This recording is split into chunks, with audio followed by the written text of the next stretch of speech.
eu passei muito tempo esperando a inspiração chegar. Aquele momento mágico, quase que divino, em que eu ia fazer algo, construir algo que ia mudar completamente a minha vida. E sabe o que aconteceu? Nada. E foi só depois de ler O Ato Criativo, do Rick Rubin, que eu entendi que a criatividade é muito menos sobre inspiração e muito mais sobre decisão.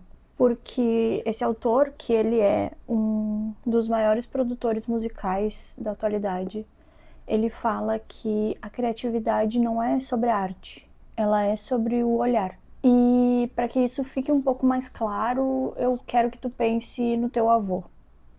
O teu avô. Ou aquela pessoa que adora fazer uma gambiarra na tua família, sabe?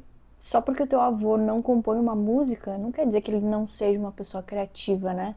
Criatividade é meio que perceber o que já existe e qual potencial aquilo tem de se tornar algo novo, algo diferente. Mas tem um problema nisso tudo. Se a criatividade é só olhar, em que momento da vida a gente para de fazer isso? Já parou pra pensar por que as crianças são tão criativas? É caixa que vira foguete, é amigo imaginário, fantasia de super-herói.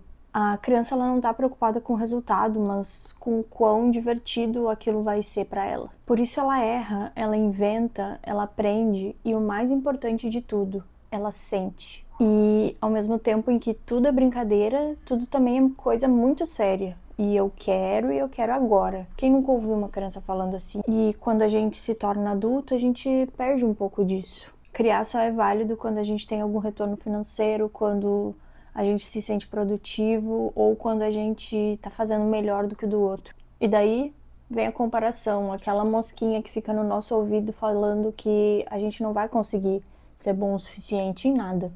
Porque, no fim das contas, alguém sempre já fez isso melhor. Mas será que isso é motivo suficiente para não fazer? A gente também acha que precisa buscar inspiração só naquilo que é parecido com o que a gente pretende criar. Mas a verdade é que a gente está cercado por arte o tempo todo, em todo lugar. A Noite Estrelada, o álbum Lux da Rosalía, o Edifício Copan, o filme Janela Indiscreta, o livro A Hora da Estrela. Não é porque você quer escrever uma música que você só pode ouvir música, ou que você só deva ouvir música. E referência é tudo que nos atravessa.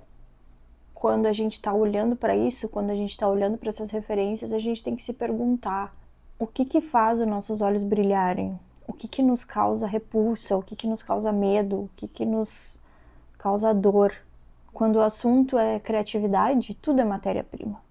Mas tem uma parte que é ainda mais difícil. O Rick Rubin escreve: a capacidade de olhar profundamente é a raiz da criatividade.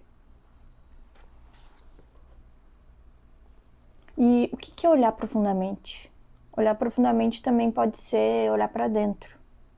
É escutar os pensamentos, é entender qual o ritmo e qual que é o momento que a gente está vivendo. Foi olhando para dentro que eu entendi que eu escrevo melhor pela manhã. Eu gosto mais de escrever pela manhã, quando o único som que eu escuto é o do silêncio e ele só é quebrado pelo barulho dos pássaros. E a criatividade, ela não pede uma vida extraordinária. Ela pede uma pausa e um pouquinho só de atenção. E aqui entra algo importante. Toda ideia tem hora. Quantas vezes tu já teve uma ideia e não fez nada com ela? E daí, logo depois, viu que alguém construiu algo exatamente como tu pensou. E pensou, eu pensei nisso antes. E o Rick Rubin, ele diz que a pessoa não roubou a tua ideia. A ideia simplesmente encontrou alguém que estava ali disponível. E é isso que muda tudo. Criar não é esperar, é escolher. É escolher ter tempo, escolher priorizar, escolher tentar mesmo sem a garantia de que vai dar certo. Criatividade não é dom, não é uma bênção divina, é prática. E talvez a pergunta não seja eu sou criativa, mas eu tô escolhendo criar ou não?